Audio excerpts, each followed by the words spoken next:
Ser podcast.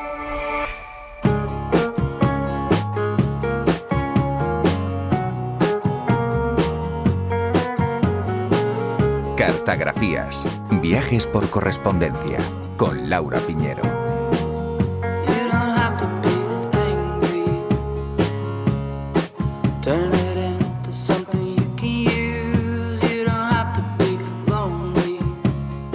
Hola, ¿qué tal? Bienvenidos a una nueva entrega de Cartagrafías que hoy va a girar en torno a la palabra guerra, que está de nuevo en boca de todos. Por Irán, Palestina, Ucrania, y se calcula que hay más de un centenar de conflictos armados activos en todo el mundo.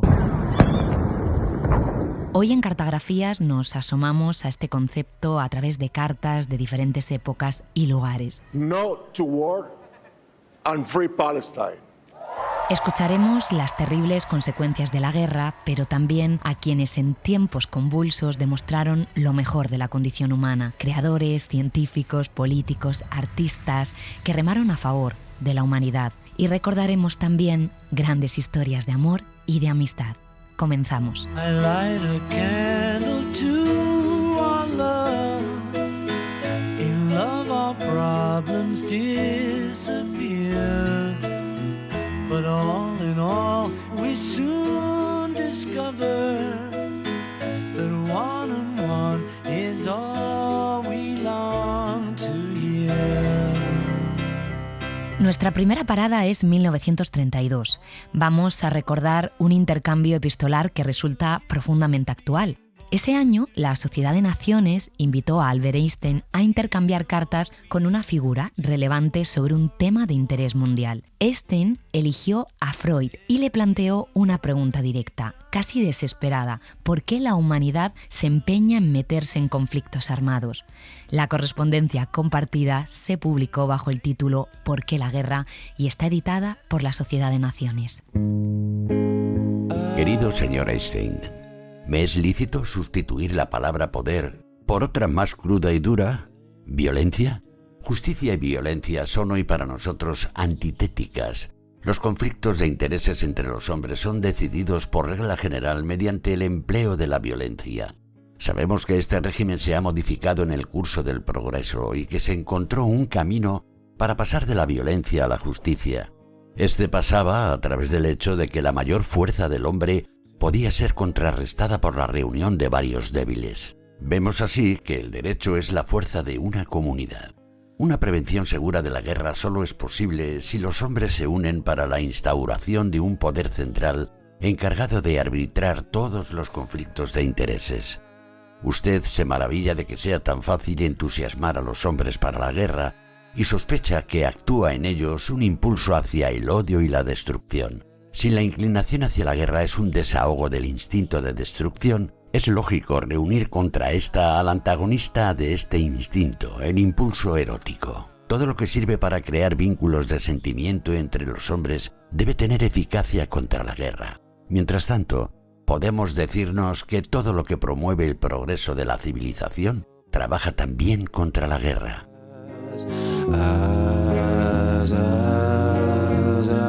Poco después, ambos intelectuales vivirían en sus propias carnes la Segunda Guerra Mundial. Einstein huyó de Alemania en 1933, acosado por los nazis. Freud, ya mayor y enfermo, sería obligado a abandonar Viena tras la anexión de Austria. El científico se estableció en Estados Unidos, desde donde envió una carta al presidente Roosevelt advirtiéndole de que el reciente descubrimiento de la fisión nuclear podría ser utilizado por la Alemania nazi para desarrollar un arma devastadora. Lo que Einstein no imaginaba entonces es que sería Estados Unidos quien utilizaría ese avance para fabricar las bombas atómicas que mataron a decenas de miles de personas en Hiroshima y en Nagasaki. Señor, en el curso de los últimos 4 meses ha surgido la probabilidad de iniciar una reacción nuclear en cadena en una gran masa de uranio, por medio de la cual se generarían enormes cantidades de energía y grandes cantidades de nuevos elementos similares al radio. Este nuevo fenómeno podría conducir también a la construcción de bombas, y es concebible que puedan construirse bombas de un nuevo tipo extremadamente poderosas. Los Estados Unidos solo cuentan con vetas de uranio muy pobres y en cantidades moderadas. Hay muy buenas vetas en Canadá, Checoslovaquia y en el Congo belga. En vista de esta situación, ¿podría usted considerar que es deseable establecer algún tipo de contacto permanente entre la Administración y el grupo de físicos que trabajan en reacciones en cadena en los Estados Unidos? Tengo entendido que Alemania ha detenido actualmente la venta de uranio de las minas de Checoslovaquia. Su seguro servidor, Albert Einstein.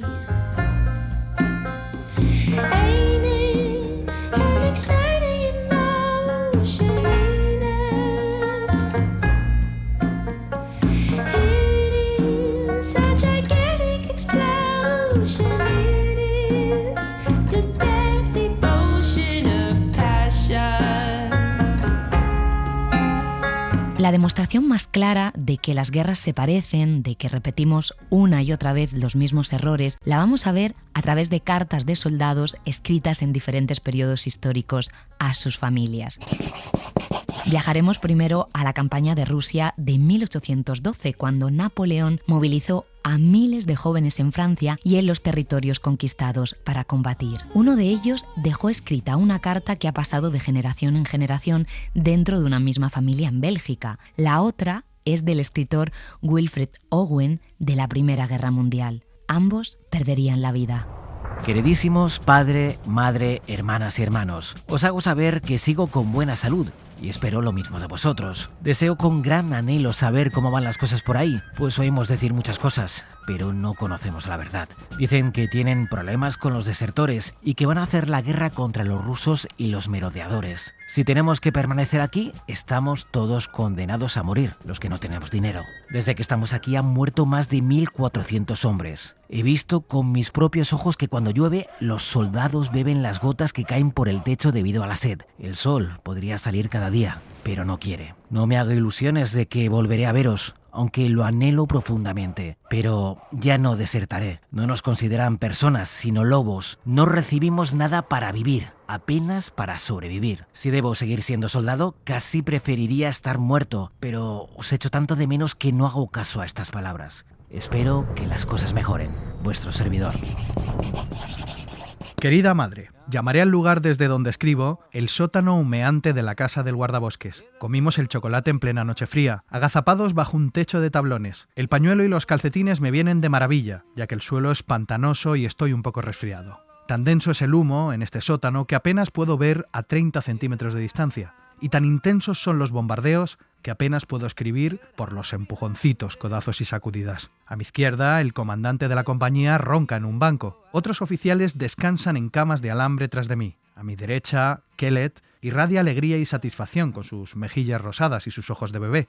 Muy cerca, un viejo soldado, con bigote de morsa, pela y echa patatas en la olla. Junto a él, el cocinero corta leña y otro alimenta el humo con la leña húmeda. Es una vida maravillosa. Ay, querida madre, soy más ajeno que tú al espantoso resplandor de los cañones y al sordo estruendo de los proyectiles.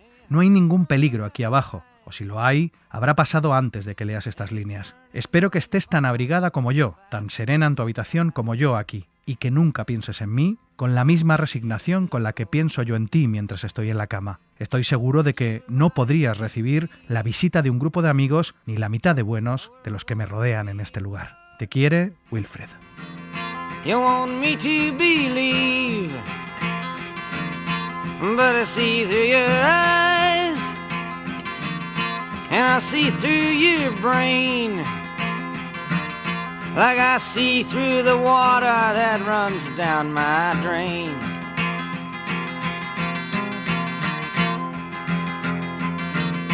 You fasten all the triggers for the others to fire. Y hay otra carta apegada a la historia de la Segunda Guerra Mundial que se convirtió en un consuelo colectivo durante esta contienda. Es la carta de un piloto de la RAF a su madre de 1940 que la guardó entre sus pertenencias por si su avión era derribado, tal y como finalmente sucedió. El comandante de su escuadrón la entregó a su madre y le pidió permiso para publicarla en The Times. La reacción fue extraordinaria. La BBC la emitió por la radio, se reprodujo en espacios públicos, se publicó en un libro y hasta se hizo una película. todo el mundo empatizó con la historia que cuenta. Lost, but now I am found. I can see, but once I was blind. I was so confused as a... Querida madre, aunque me siento en paz conmigo mismo, los acontecimientos se precipitan y he dado instrucciones para que esta carta te sea enviada si no regreso de alguna de las incursiones que pronto se nos encomendarán. Siempre cabe esperar un milagro, pero si llega ese momento deberás aceptar que he entregado mi tarea a las extremadamente capaces manos de mis compañeros de la RAF. Ante todo, te reconfortará saber que mi papel en esta guerra ha tenido la mayor importancia. Nuestras patrullas, muy adentro del Mar del Norte, han contribuido a mantener despejadas las rutas comerciales para los convoyes y buques de suministro. Aunque te resulte difícil, verás sin duda que, si no vuelvo a verte, será tal como siempre he deseado, haber cumplido con mi deber hasta el límite de mis capacidades. Ningún hombre puede hacer más y nadie que se llame hombre debería hacer menos. Siempre he admirado tu extraordinario valor frente a las adversidades, la manera en que me diste una educación y una formación tan buenas como las de cualquiera en el país. Hoy nos enfrentamos al mayor desafío organizado contra la civilización cristiana que el mundo haya conocido, y me considero afortunado y honrado de tener la edad adecuada y la preparación necesaria para poner todo mi peso en la balanza. Con todo lo que pueda decirse en su contra, sigo sosteniendo que esta guerra es algo necesario. Cada individuo tiene la oportunidad de darlo todo por sus principios. No temo a la muerte, solo temo tu dolor. Me considero afortunado por haber visto nuestro país y estoy dispuesto a morir con un solo pesar: no haber podido dedicarme a hacer más felices tus años venideros. Tu hijo, que te quiere siempre, Vivian.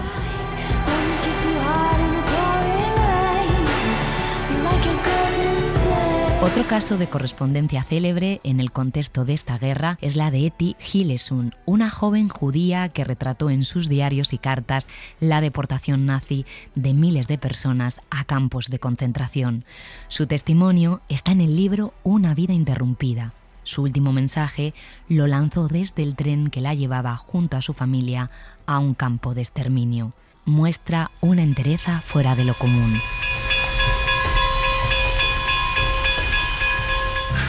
María, hola. Es más fácil rezar por alguien desde la distancia que verlo sufrir a tu lado. No es el miedo a Polonia lo que me impide ir con mis padres, sino el miedo a verlos sufrir. Y eso también es cobardía.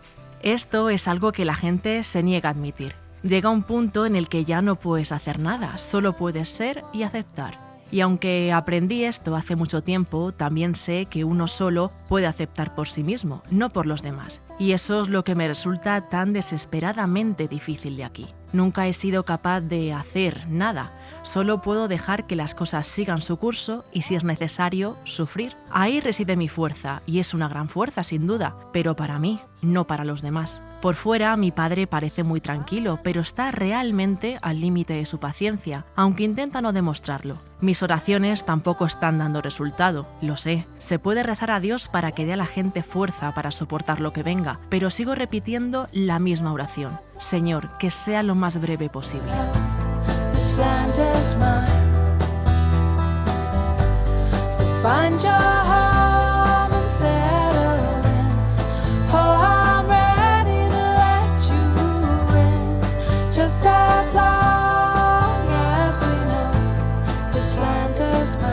Esta correspondencia retrata el lado más oscuro de la guerra, pero en tiempos de contienda también hay luces. Recientemente se ha recuperado la historia del Batallón 6888, una unidad militar estadounidense formada por mujeres afroamericanas que se enfrentó al machismo y al racismo de la época con una misión que podría parecer menor, pero fue fundamental durante la Segunda Guerra Mundial para levantar el ánimo de los soldados, clasificar y distribuir 17 millones de piezas de correo que no habían llegado a su destino. Lo hicieron en un tiempo récord, trabajando 24 horas al día en turnos rotativos.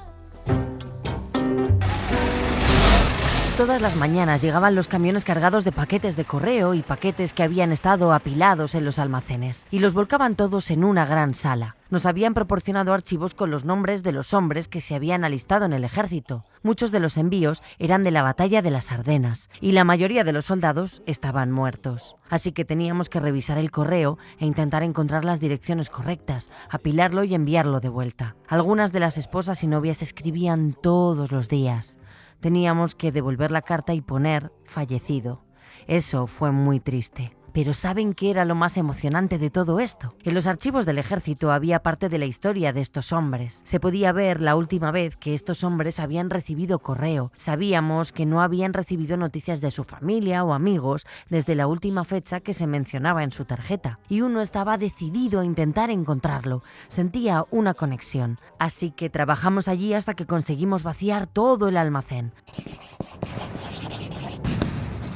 Querida familia, espero que al recibir esta carta se encuentren bien. Aquí, en el frente, las cosas han sido difíciles. El frío es intenso y la nieve cubre todo a nuestro alrededor. La ofensiva alemana nos tomó por sorpresa, pero hemos resistido con valentía. Los días son largos y las noches aún más. El sonido constante de la artillería y los combates nos mantienen alerta.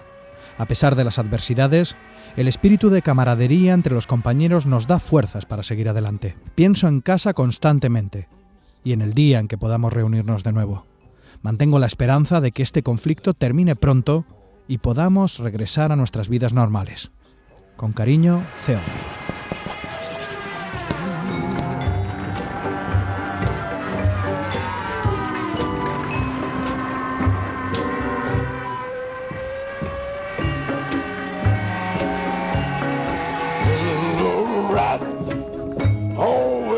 Hablamos mucho de esos hombres que tuvieron que ir a la guerra, pero hablamos muy poco de unos compañeros involuntarios, los animales. Solo en la Primera Guerra Mundial, 16 millones de animales fueron movilizados a los distintos frentes. Caballos, mulas, perros, palomas mensajeras, y no solo los reclutaba el ejército, también se incautaban en las casas.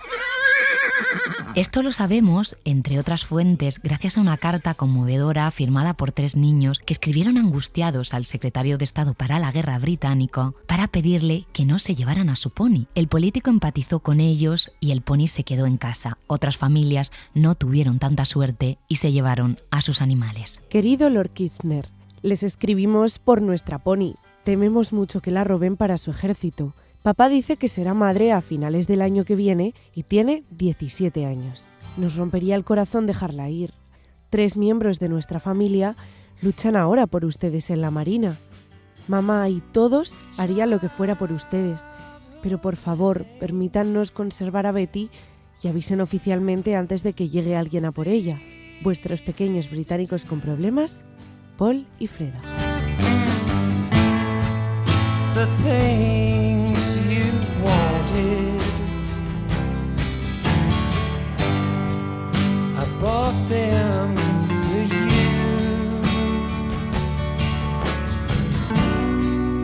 Graceless lady. Y ahora vamos a escuchar a 2 mujeres que usaron el conocimiento para salvar vidas. La primera es de la enfermera Florence Nightingale, que escribe desde el frente de la Guerra de Crimea a mediados del siglo XIX. Florence revolucionó la atención sanitaria implantando medidas de higiene y organización hospitalaria que redujeron drásticamente la mortalidad.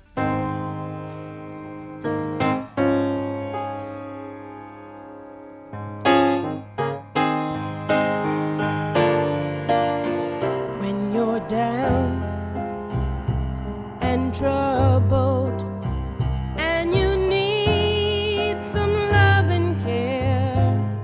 Estimado señor, quien pueda resolver tan a la ligera una cuestión tan importante como esta, claramente no valora el tiempo. Y yo, por mi parte, no tengo ninguno, como podrá imaginar fácilmente cuando le cuente que el pasado jueves había 1.700 enfermos y heridos en este hospital, entre ellos 120 con cólera, y otros 650 heridos graves, cuando recibí un aviso de que debíamos prepararnos para recibir a 570 heridos más, provenientes del terrible combate en Balaclava.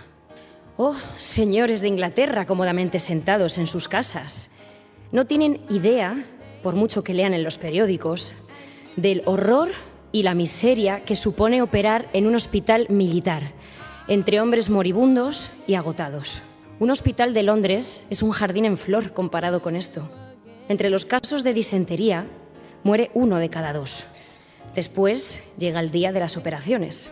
No tengo duda de que la providencia tiene sus designios y que quizá el infierno sea la antesala del cielo. Pero si esto no es el infierno, entonces el infierno no existe.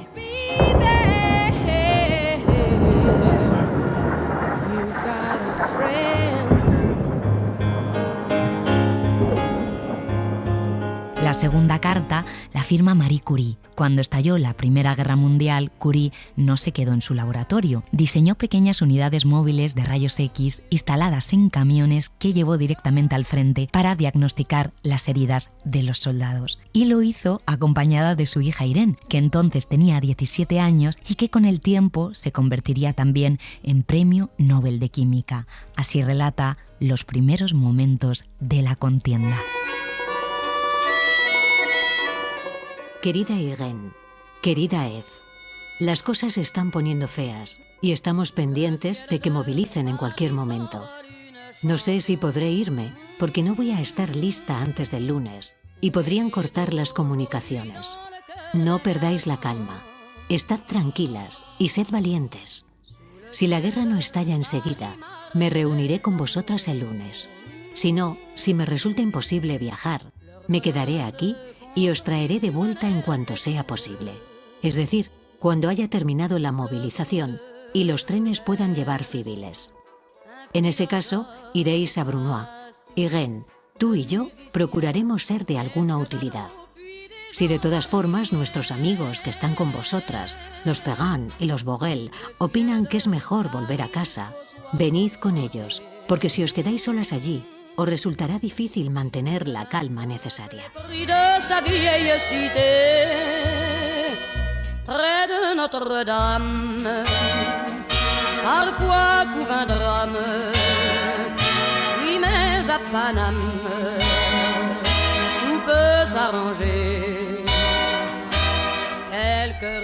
En la Gran Guerra también participaría al lado de la Cruz Roja como conductor de ambulancias otro nombre propio célebre, Ernest Hemingway. Solo tenía 18 años y en 1918 fue herido de gravedad en Italia, tal y como relata en esta carta.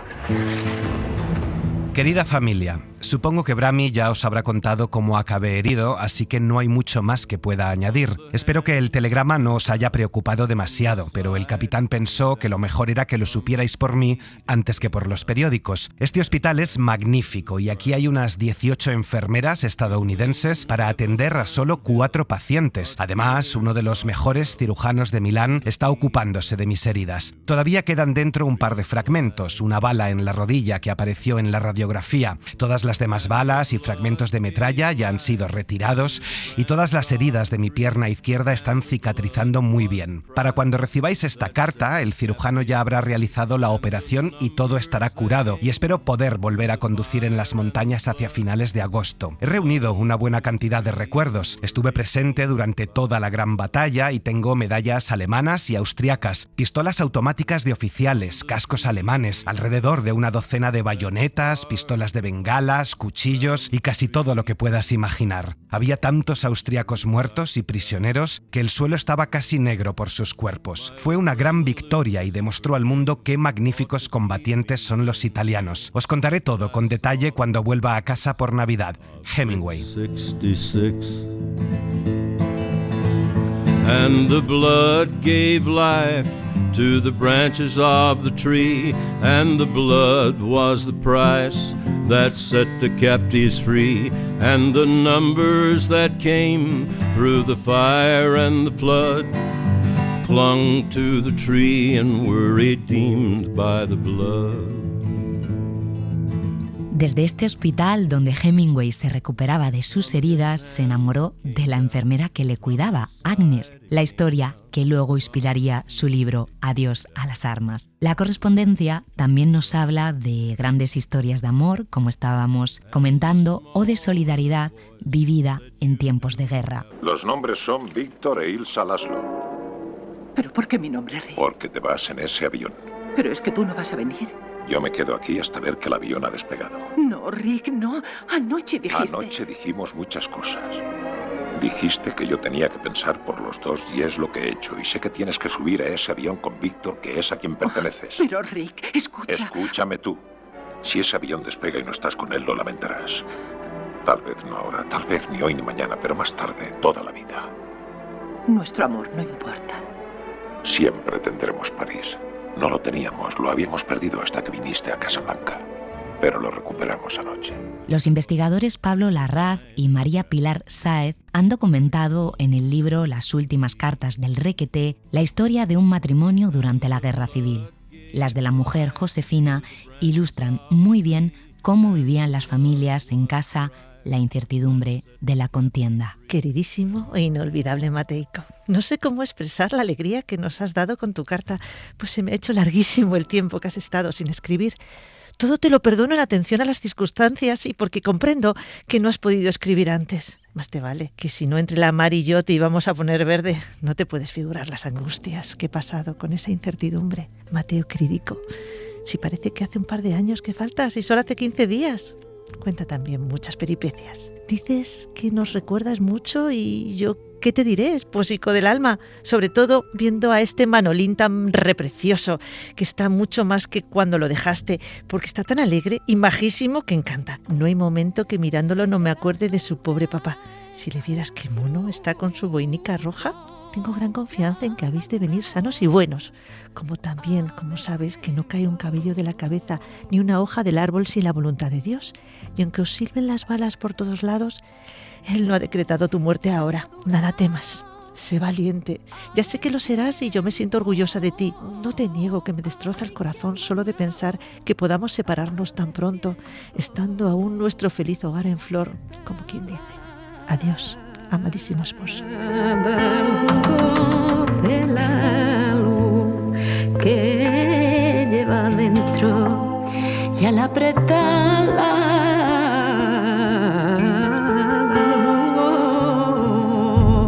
de la luz que lleva dentro.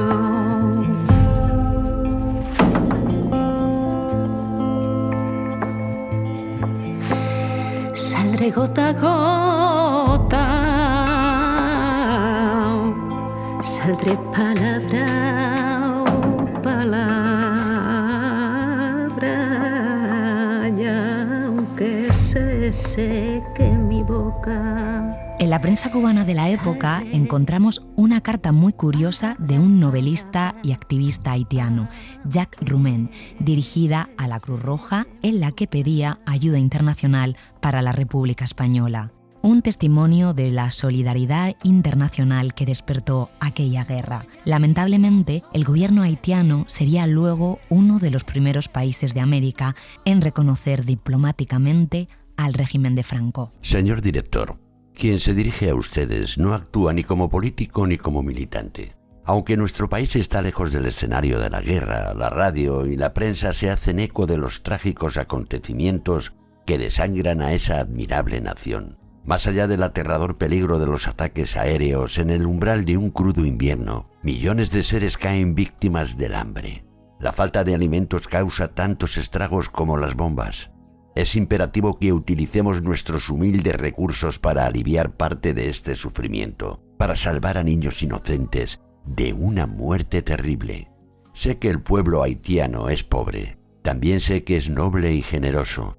Propongo que la Cruz Roja haitiana organice una jornada de ayuda para las madres y los niños de España, mediante festivales, representaciones teatrales, proyecciones de cine, conciertos, etc., para los cuales el gobierno seguramente concederá autorización. Podremos recaudar fondos que constituirán nuestra modesta contribución a una labor de solidaridad y generosidad. Con ello, ganaremos, además del agradecimiento del pueblo español, la satisfacción de haber cumplido con nuestro deber.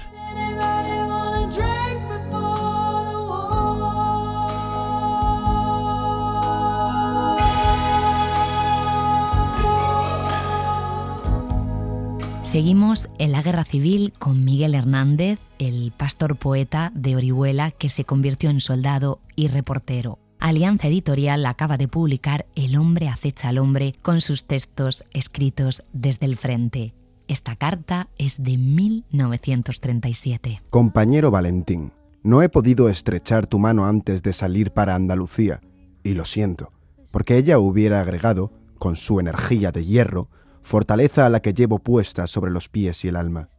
Ayer anduve buscándote por las trincheras al mismo tiempo que los cañones enemigos, que te persiguen codiciosamente como a su mejor presa. Hablé con varios de los hombres que tu trato ha endurecido hasta volverlos piedra y mármol ante la muerte siempre vecina de estos días sumergidos en sangre. Me duele mucho la pérdida de José Aliaga, el comandante de 22 años que a tu lado aprendiera heroísmo y que a tu lado acaba de caer, diciendo mientras caía junto al mismo aliento del enemigo: «Así se hace». Pan, pan, no hay tanto pan, pan, pan. No hay tanto pan, pan, pan. No hay tanto pan, pan, pan. Unos son grandes y otros valientes. Unos traicionan y otros son fuertes. Y ahora una voz completamente diferente dentro de esta misma guerra, la de Simone Weil. Ella era una pacifista convencida, pero sintió que era una obligación moral luchar en el bando republicano. La experiencia de la filósofa fue breve y desastrosa. Casi no podía disparar por su grave miopía, sufrió un aparatoso accidente en la cocina del frente y también quedó horrorizada por la crueldad de ambos bandos. La editorial Página Indómita ha publicado La Guerra de España con algunos de sus escritos sobre aquella experiencia. De esta etapa nos vamos a quedar con una carta que envió al escritor conservador Georges Bernanos, que había escrito Los grandes cementerios bajo la luna, sobre la represión franquista en Mallorca. Weil, que venía del bando contrario, escribe lo siguiente. Estimado señor, no puedo evitar escribirle después de leer Los grandes cementerios bajo la luna. No es la primera vez que un libro suyo me conmueve, pero algo distinto ocurre con el último. Yo he tenido una experiencia que se corresponde con la suya, aunque mucho más breve. Conozco ese olor de guerra civil, sangre y terror que desprende su libro. Lo he respirado. En Barcelona, una media de 50 hombres eran asesinados cada noche en las expediciones punitivas. Lo esencial es la actitud ante el asesinato. Ni entre los españoles ni entre los franceses que habían ido allí a luchar, vi yo jamás a nadie expresar, ni siquiera en la intimidad, repulsión, desagrado o incluso desaprobación ante la sangre derramada innecesariamente. Tuve la sensación de que cuando las autoridades temporales y espirituales colocan a una categoría de seres humanos al margen de aquellos cuyas vidas tienen un precio, no hay nada más natural para el hombre que matar. Cuando se sabe que es posible matar sin correr el riesgo de ser castigado o culpado, se mata. Uno parte hacia España como voluntaria, con la idea del sacrificio, y se encuentra en una guerra que se parece a una guerra de mercenarios, con mucha más crueldad y menos respeto hacia el enemigo. Banc public, en se foutant pas mal du regard oblique des passants honnêtes, les amoureux qui se bécotent sur les bancs publics, banc public, banc public.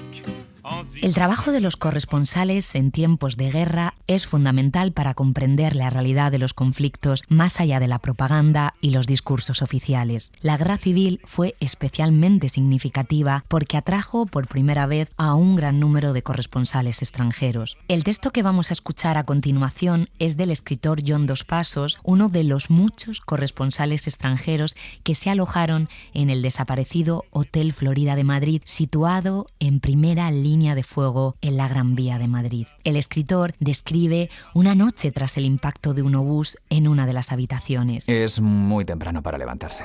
Trato de volver a la cama. Me duermo y me despierto casi de inmediato con la garganta igual de seca, con la misma sensación de opresión en el pecho. Los bombardeos continúan. No son muy intensos, pero están condenadamente cerca. Mejor me visto. Hay agua corriente en el baño, aunque todavía no ponen el agua caliente. Un hombre se siente seguro afeitándose, aspirando el olor familiar del jabón de afeitar en un cuarto de baño limpio. Bajo las escaleras para ver qué hacen los chicos. El hotel, normalmente tan tranquilo a esta hora, está lleno de ajetreo y confusión. Por todas partes se abren de repente las puertas de los balcones que rodean la fuente acristalada. Hombres y mujeres a medio vestir huyen precipitadamente de las habitaciones del frente, arrastrando maletas y colchones hacia las habitaciones traseras. Gran exhibición de despeinados y lencería. Un francés en pijama reparte pomelos a todos desde la puerta de su habitación. Los bombardeos continúan.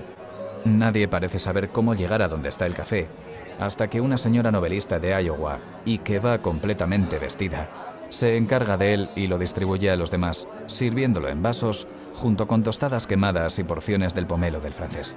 Todos se van animando y se ponen a hablar hasta que no queda café. Para entonces, el bombardeo ha disminuido un poco y vuelvo a la cama a dormir una hora más.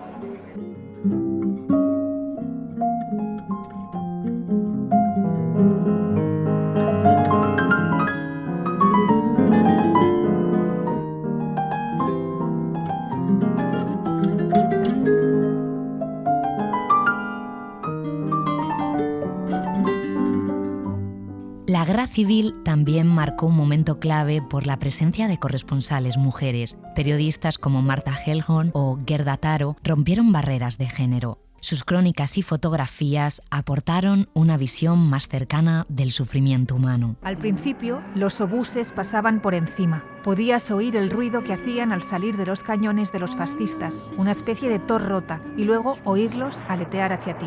Los obuses suenan diferente cuando caen tan cerca. No puedes hacer nada, no puedes escapar a otra parte, solo puedes esperar. Pero resulta muy duro esperar sola en una habitación que se llena más y más de polvo a medida que los adoquines de la calle van pulverizándose y flotan en el aire. Vi arder los pueblos de España y seguí las llamas por todo el mapa de Europa. Lo que he visto es una pequeña parte de lo que pasará a la historia. Me ha enseñado que la guerra no es hoy un asunto entre naciones y nada más. Es una lucha por mantener la justicia y la misericordia en la tierra y preservar la dignidad misma del hombre. And my heart it beats so strong to the rhythm of my song. Has no face, so it's no slave. And the shackles are all gone. And the shackles are all gone. Turn off the lighthouse and blow out the fire. It's never safe. Y una última carta antes de salir de la Guerra Civil, la de la pintora Maruja Mayo, que tuvo que huir al exilio como tantas otras víctimas de la guerra. Querido amigo Jean Cassou, después de 6 meses y 11 días de incomunicación con España, pues donde estuve hasta ahora, Galicia, es la pesadilla tangible más feroz, donde el ejército de color y el ejército negro andan a cristazos por los montes, por las calles, por los puertos, por el mar, por el aire. Nunca creí que la ferocidad y el sadismo pudieran encarnarse con tanta vitalidad en el cuerpo humano. En la retaguardia, los fascistas asesinan por pensar. Llevan en una mano una cruz, en la otra una pistola que descargan en el momento de hacer arrodillar a los trabajadores y preguntarles si creen en Dios. Matan así a los obreros, médicos y maestros que vienen a buscar a sus casas o sacan de las cárceles. Ya podrá figurarse las noches y días que he pasado. En estos momentos es cuando nos damos cuenta exacta de la personalidad, de la vitalidad de estas palabras. Terror, pánico, horror, espanto, odio, desesperación. Mi estancia allí era cada vez más peligrosa últimamente. Gentes que llegaban se extrañaban de que no me hubieran fusilado. Al llegar aquí, me dijeron que se había corrido la voz de que me habían asesinado. Si me quedo 10 días más allí, no hubiera podido salir ya. En casi todas las casas de los trabajadores hay luto. Si no lo hay, lo esperan. Creo que estará enterado de que a Unamuno lo quisieron linchar los militares después del discurso que pronunció en la universidad, gracias a la mujer de Franco, que lo evitó. De todas formas lo asesinaron. Toda la prensa fascista no dice de qué murió. Cassou, es necesario que en nombre pido de la región más tranquila de España, Galicia, que Francia nos ayude sinceramente. No olvide, Cassou, de decir a todos los trabajadores que en Galicia se fusila y asesina por pensar, como dicen los obreros, por tener ideas.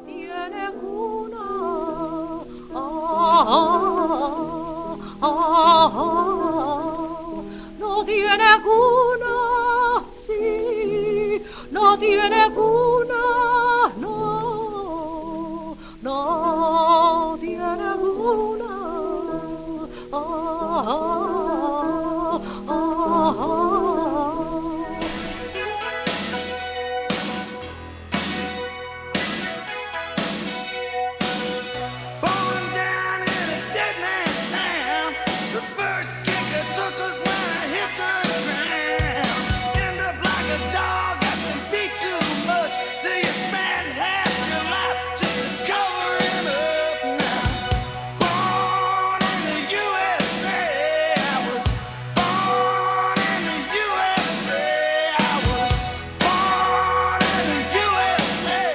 Solo en la guerra de Vietnam, unas 160.000 personas solicitaron no combatir por objeción de conciencia. La mayoría de estas solicitudes fueron denegadas. El hijo del escritor Kurt Vonnegut, autor de Matadero 5, una sátira antibelicista, también lo intentó. Para apoyarle, su padre escribió esta carta a la Junta Militar que tramitó su solicitud. Caballeros, mi hijo Mark está registrado con ustedes. Ahora está en proceso de solicitar su clasificación como objetor de conciencia. Apruebo plenamente lo que está haciendo. Es coherente con la forma en que lo he criado. Toda su vida ha aprendido de mí el odio al asesinato.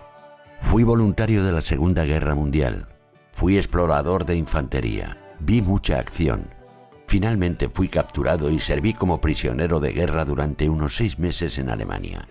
Me dieron de baja con honores. Creo que tengo derecho a transmitirle a mi hijo mi opinión sobre matar.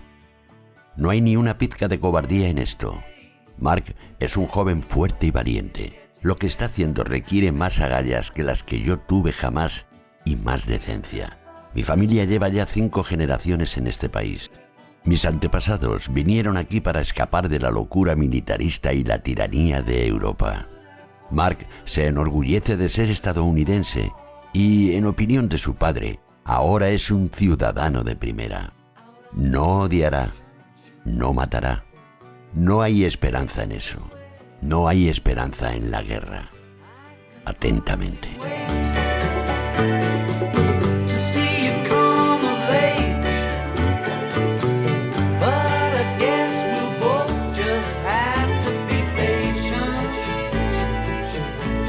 En el libro de Paul Auster, Creí que mi padre era Dios, encontramos otra carta que una mujer envió a su programa de radio recordando a su padre que fue víctima de esta guerra, de la guerra de Vietnam. Mi padre medía 1,90 m y tenía unas cejas increíblemente pobladas. Tenía una risa tan grave que yo notaba la vibración de sus carcajadas en mi propio estómago. Imitaba el relincho de un caballo como nadie. Murió en un campo de prisioneros en Vietnam del Norte en 1967, a la edad de 41 años. Ahora que pienso en mi padre desde la perspectiva de mis 44 años, sé que lo que más amaba de él era su fragilidad, y como despertaba en mí ese sentimiento, también desarrollé el deseo de protegerle. Creo que en mi familia todos sentíamos lo mismo. Le admirábamos por su exuberante energía, pero también temíamos por él. Al poco tiempo de mudarnos a Apple Valley, compramos un caballo al que llamamos Vértigo. Era un caballo palomino, grande, bonito y testarudo. Todos fuimos hasta el establo para verle. Primero mi padre almohazó las crines y la cola de Vértigo. Mientras lo hacía, el caballo volvió la cabeza y empujó con la boca el punzón para limpiar los cascos que colgaban del poste del corral. Cayó sobre la tierra seca. Impertérrito, mi padre comprobó el estado de los cascos de Vértigo. ¡Gia!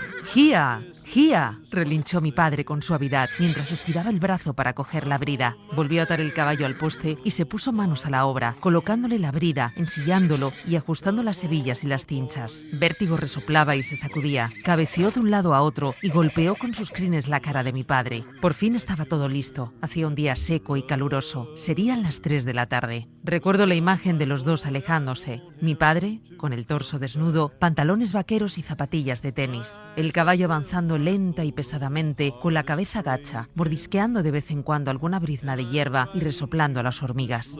El régimen iraquí tiene armas de destrucción masiva.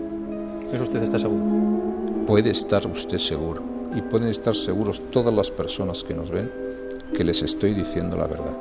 Y llegamos a la guerra de Irak. Allí, en noviembre de 2003, 7 agentes del Centro Nacional de Inteligencia Español fueron asesinados en una emboscada. Entre ellos estaba el comandante Carlos Baró, conocido como Baracoa, que escuchaba las canciones de Joaquín Sabina durante sus misiones. Meses después de su muerte, el músico conoció su historia a través del actor Jorge Sanz y le dedicó un texto que remitió por carta a la familia. Como quien viaja a lomos de una yegua sombría, por la ciudad camino, no preguntéis a dónde, busco acaso un encuentro que me ilumine el día, y no hallo más que puertas que niegan lo que esconde la... Tuve un hermano secreto en Irak, el más audaz, el más noble, el más fuerte. Pongamos Carlos, que hablo de Baracoa. Me lo imagino con tan corta edad. Laurens de España versus Saladino. Llevando al huerto al ladrón de Bagdad. Comprando alfombras, retando al destino. Era mi socio, aunque nunca lo vi. Quiso vivir sin pasar a la historia. Murió por nadie, por todos.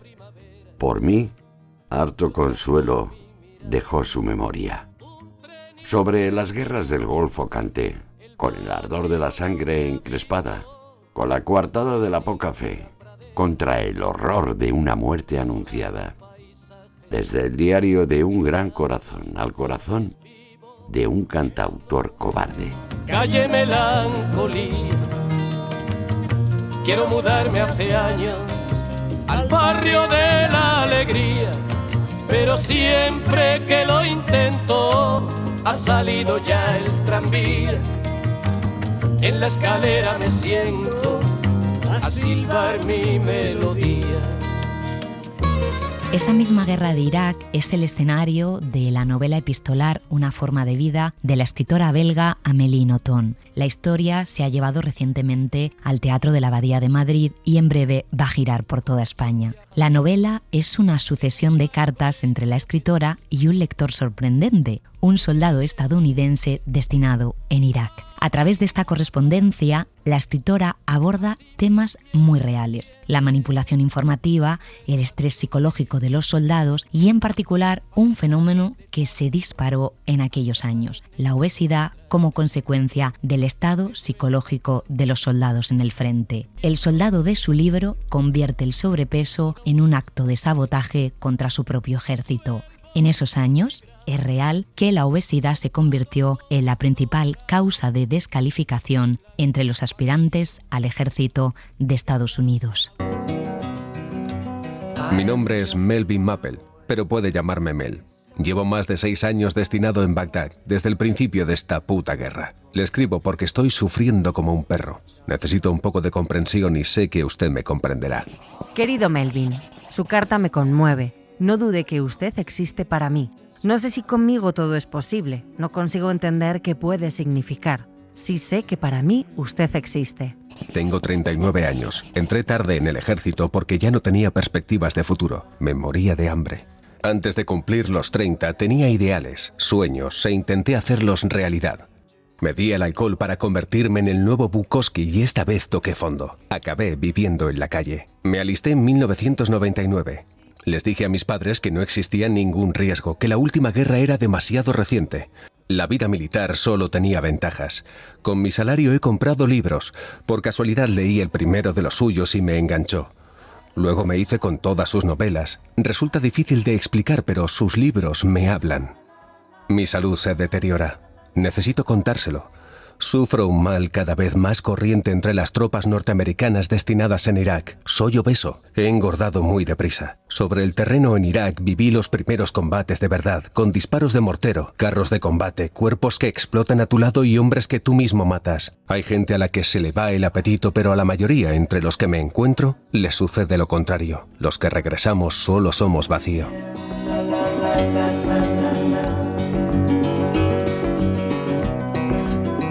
Querido Melvin, no se preocupe por si me harto o no. Nunca me escribirá lo suficiente para saciar mi interés. Le felicito por su acto de sabotaje. Habíamos oído eslóganes como haz el amor, no la guerra. El suyo es haz comilonas, no la guerra. Pero soy consciente del peligro que corre y en la medida de lo posible le ruego que se cuide. Cordialmente, Amélie.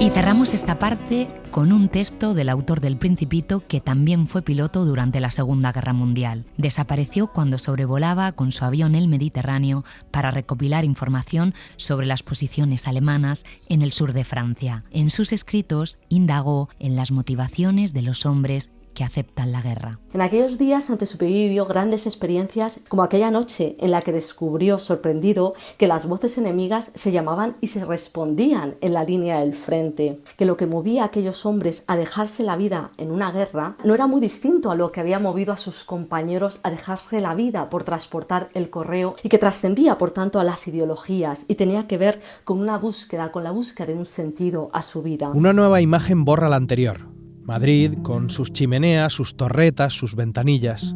Madrid parece un navío en alta mar. Madrid blanca sobre las negras aguas de la noche. Una ciudad dura más que los hombres. Están torpedeando un navío cargado de mujeres y niños. Quieren hundir Madrid como un navío. Yo ahora me río de las reglas del juego de la guerra, y de las justificaciones y de los motivos. Yo escucho.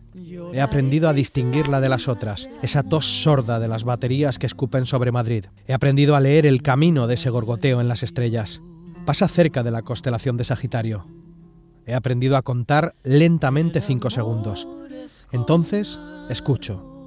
No sé qué árbol cede al rayo. No sé qué catedral se estremece. No sé qué niño pobre acaba de morir. Pero el fruto llega y cae la flor,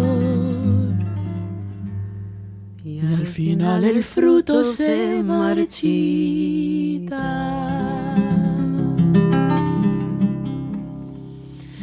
Siete lágrimas por ti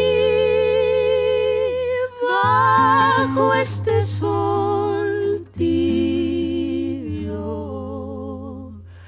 6 de amor por derramar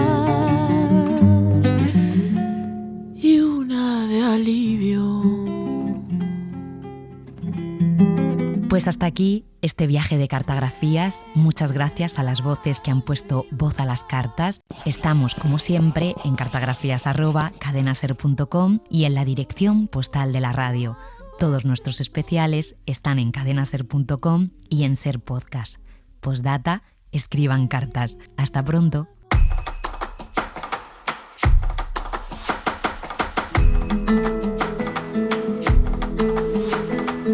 Cartografías con Laura Piñero.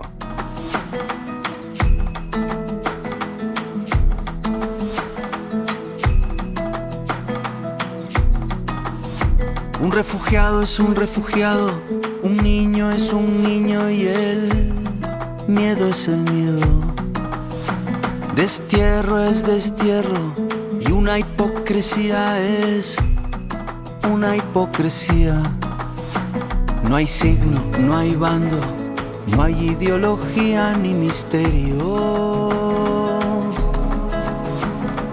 No hay un solo fin que justifique cualquier medio.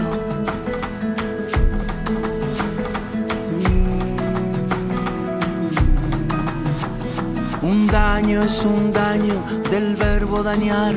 Todos los daños son daños centrales. Un niño es un niño, no existen los daños colaterales. No hay meta, no hay causa, ningún motivo, ningún premio.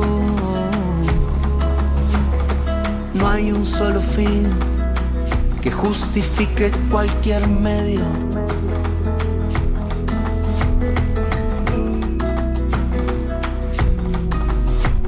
El fin es un punto por siempre distante, una cambiante ficción, un ciclón a merced de una hoja, una paradoja, como la de Zenón, donde algo parece que se va acercando y siempre se escapa, siempre se esconde, siempre a la misma exacta distancia de un mismo horizonte.